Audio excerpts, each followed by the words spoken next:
Sa simula ng pelikula, isinalaysay na ang mga aso ay ginamit ng militar ng US mula noong unang digmaang pandaigdig. Mahigit 3,000 aso ang nagsilbi bilang mga sundalo sa Iraq at Afghanistan. Ang bida ng pelikula ay isang asong pinangalanang Max. Pinamunuan ni Max ang mga sundalong militar ng US para sa isang misyon sa Afghanistan. Ang kanyang handler na si Kyle ay sumusunod sa kanyang likuran habang ang iba pang tropa ay sumusubok na makipag-ugnayan sa mga villagers. Sa tulong ni Max, isang iligal na mga baril at iba pang armas ang natagpuan nila sa loob ng isa sa mga bahay. Ibinebenta ito ng mga taga-nayon sa mga organisasyong terorista, kaya napakalaking tagumpay ito para kay Max at Kyle.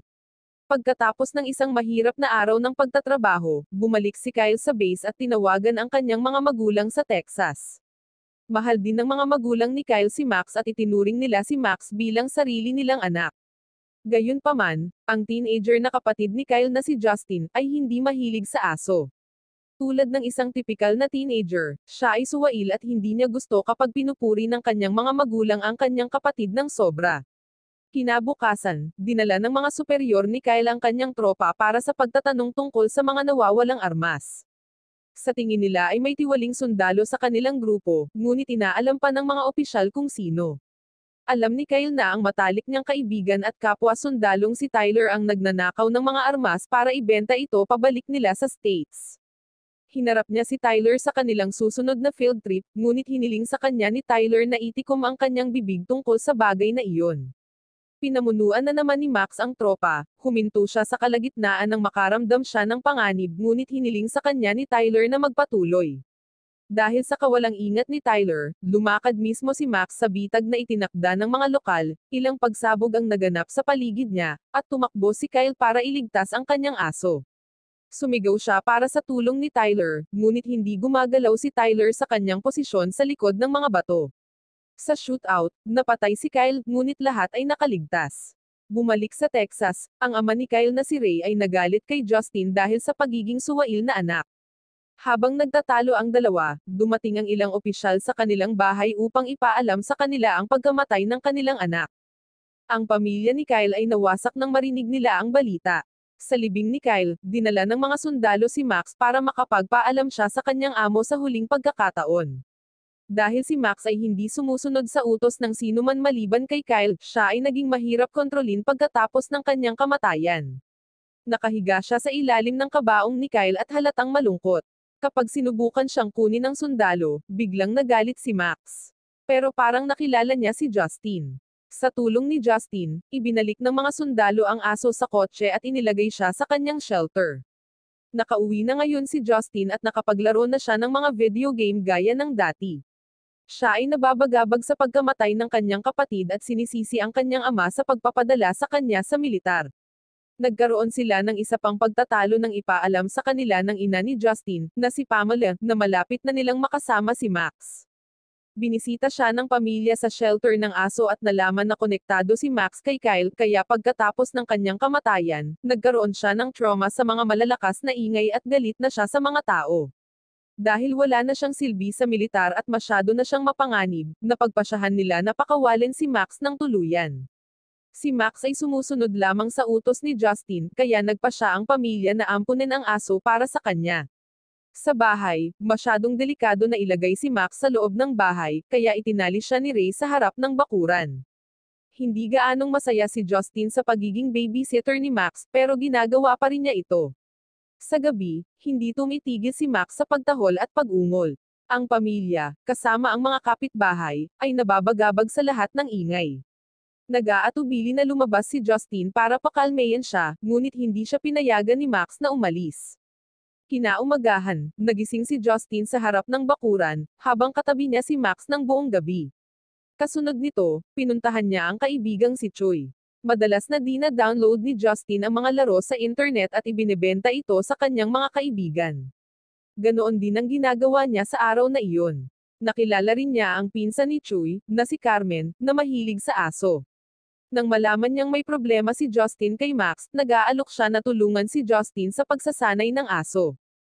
Bago siya lumapit para tumulong, nagsuot si Justin ng magagandang damit at inayos ang kanyang buhok.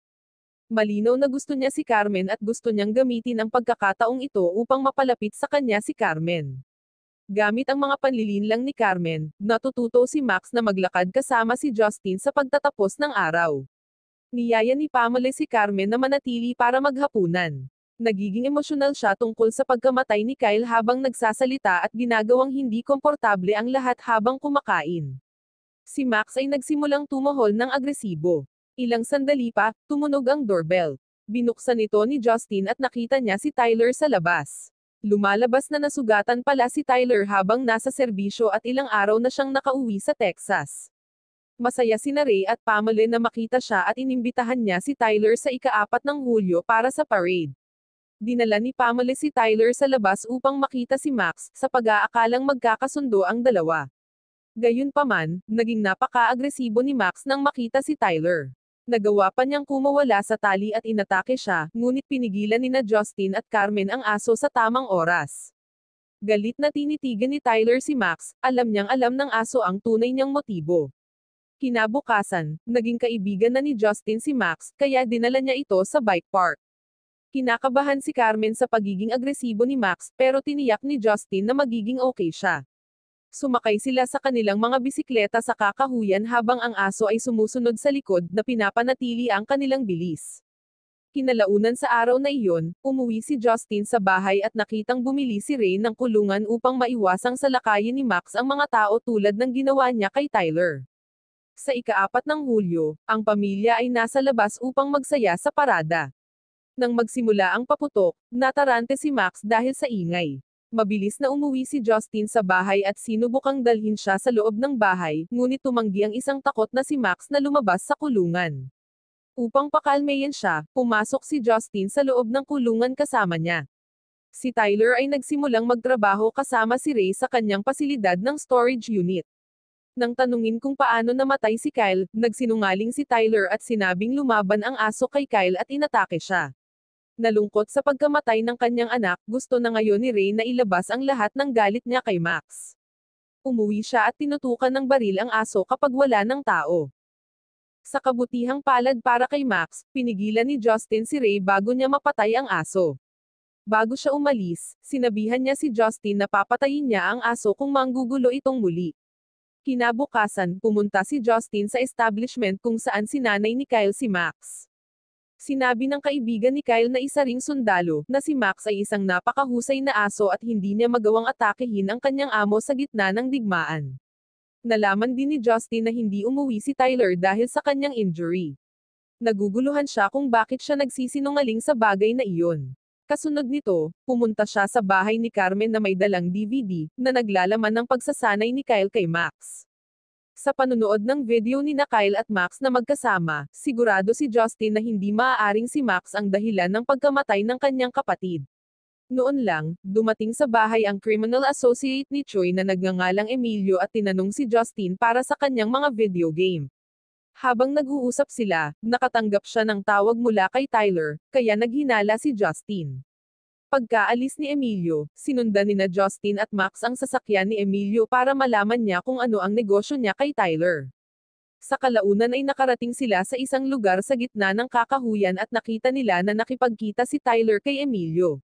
Kasama nila ang mga Italian gangster na bumibili ng mga baril at armas. Mabilis na nalaman ni Justin na si Tyler ay nagpupuslit ng mga baril mula sa Afghanistan at ibinebenta ang mga ito sa mga gangster. May dalawang aso rin ang mga gangster na nagbabantay sa kanila na nakarinig sa pagtahol ni Max at humahabol sa kanila. Sinubukan ni Justin na tumakas, ngunit si Max ay inatake ng mga aso. Nagawa niyang madaig ang dalawa at nakatakas sila ng hindi nahuli. Nang umuwi si Justin sa araw na iyon, nagulat siya nang makita si Tyler at ang kanyang kasosyo sa negosyo, na si Deputy Stack, sa kanyang bahay. Natagpuan nila ang bisikleta ni Justin sa kakahuyan at napagtanto na nakita niya ang mga ito na may mga baril. Si Deputy Stack ay may nasugatan na kamay na maling sinasabi niyang nakagat ni Max. Dahil si Max ay isang mapanganib na sa lahat, kakailanganin na nila na ilagay si Max sa shelter ng aso. Alam ni Justin na nagsisinungaling ang dalawa, ngunit hiniling ni Tyler na kausapin siya ng pribado. Pinagbantaan niya ang bata na itikom ang kanyang bibig tungkol sa kanyang nakita.